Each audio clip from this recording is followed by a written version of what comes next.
Good morning बच्चों। अभी आपका पाठ 2 वर्ण विचार चल रहा है, इसी के बारे में हम आपको पढ़ा रहे हैं। इसके बारे में अब तक हम आपको वर्णों के प्रकार, स्वर के भेद, व्यंजन, इन सभी चीज़ों के बारे में हम आपको पढ़ा चुके हैं। कल हमने आपको अर्धचंद्राकार के बारे में बताया था कि अर्धचंद्राकार की उपयोगिता क्या है, इसके लगाने से और ना लगाने से शब्दों का कैसे अर्थ बदल जाता है।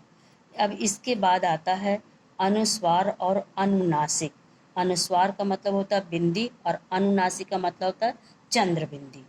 पहले इन दोनों का आप अंतर समझ लीजिए। अनु का अर्थ होता है जैसे पीछे पीछे चलना, यानी स्वर के पीछे और आगे, और अनु प्लस स्वर, इसका अर्थ हुआ पीछे भी चलना। अनु अर्थात स्वर के पीछे या बाद में आने वाला अनुस्वार, और नासिका के साथ बोले जाने वाले को हम अनुनासिक, जो नाक के साथ नासिका ही जुड़ा है, नासिका, तो नासिका के साथ बोले जाने कारण इसको हम अनुनासिक कहते हैं। इसमें जो है चंद्रबिंदी का प्रयोग होता है। अब इसके बारे में विस्तृत जानकारी हम आपको देते हैं। अनुस्वार जो बिंदी का प्रयोग दर्शा रहा है, और अनुनासिक ये चंद्रबिंदी का प्रयोग को दर्शा रहा है। आपका पहला पॉइंट है अनुस्वार एक व्यंजन ध्वनि है। ये एक व्यंजन ध्वनि है। आपको क से लेके अंगा तक में जो हर अक्षर का आखिरी है, हर वर्ग का, उसमें आपको ये मिलेगा, इसलिए ये व्यंजन ध्वनि है। और अनुनासिक स्वरों का गुण, ये स्वर के अंतर्गत चंद्रबिंदी आता है।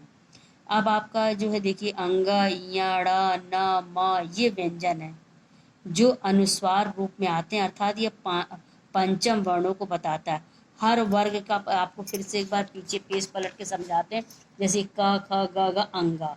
च वर्ग में च, छ, ज, झ, इया, ड़, न, म, यही यही आपका क्या कहलाता है? अनुस्वार कहलाता है। तो ये यही आपका पंचम वर्ण है। अब इसमें जो है स्वर का प्रयोग होता है, तो अंग, आ, ऊ, ई, ऐ, ओ, औ, ये जो है ये अनुनासिकता के अंतर स्वर के द्वारा लगाया जाता है।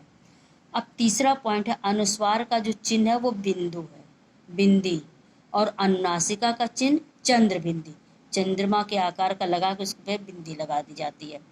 अब है अनुस्वार के उच्चारण में नाक से अधिक सांस निकलती है, और ना या माँ की सी ध्वनि, जैसे अंग, चंचल, कंपन, इन शब्दों का प्रयोग होता है।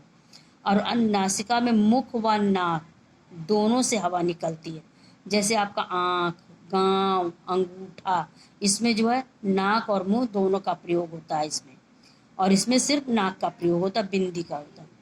अब है पांचवा पॉइंट है आपका पंचमाक्षरों को बिंदु में बदल दिया जाता है। जैसे रंग है तो अंगा की जगह बिंदी होगा। कंचन, कंचन बिंदी। घंटा, घंटा बिंदी में। यह जो आपका पांचवा अक्षर हर वर्ग का अंगा, परंतु ना ऊपर बिंदी में बदल गया। संबंध बिंदी, माँ भी और ना भी, ये दोनों बिंदी में इसको बदल दिया था। अब है अंग, आ, ऊ की ये चार स्वर ऐसे हैं जहाँ ऊपर चंद्र बिंदी आता है, बाकी सभी में बिंदु ही लगाया जाता है, क्योंकि चंद्र का अंतर्भाव मात्रा में ही हो जाता है। अब आपका छठा पॉइंट है अनुस्वार जिस वर्ण के ऊपर लिखा जाता है उसके तुरंत बाद बोला जाए, जैसे संत, संत, सा के ऊपर बिंदी संत। दंड, रंग, पहले स्व वो अक्षर फिर उसका बिंदी, ये इस तरह से इसका प्रयोग बोलने में किया जाता है। और अनुनासिका को अलग किसी वर्ण के बाद नहीं बोला जाता है, ये भी स्वर के साथ ही बोला जाता है, जैसे आंगन, सूंघनी, ये दोनों साथ ही बोले जाते हैं। अब उच्चारण में हम आपको दोनों का अंतर बताते हैं। जैसे हंस, हंस, दंत, दांत, बोलने में इसका उच्चारण दांत, नाक और मुंह दोनों का प्रयोग होता है। कंचा, कांच, तो ये हमारा हो गया अनुस्वार और अनुनासिक, बिंदी और चंद्र बिंदी का प्रयोग। इससे पहले हम आपको अर्धचंद्राकार पढ़ा चुके। आज हमने आपको अनुस्वार, बिंदी और अनुनासिक चंद्र बिंदी के बारे में हमने आपको बता दिया है। शेष हम अगले दिन पढ़ाएंगे।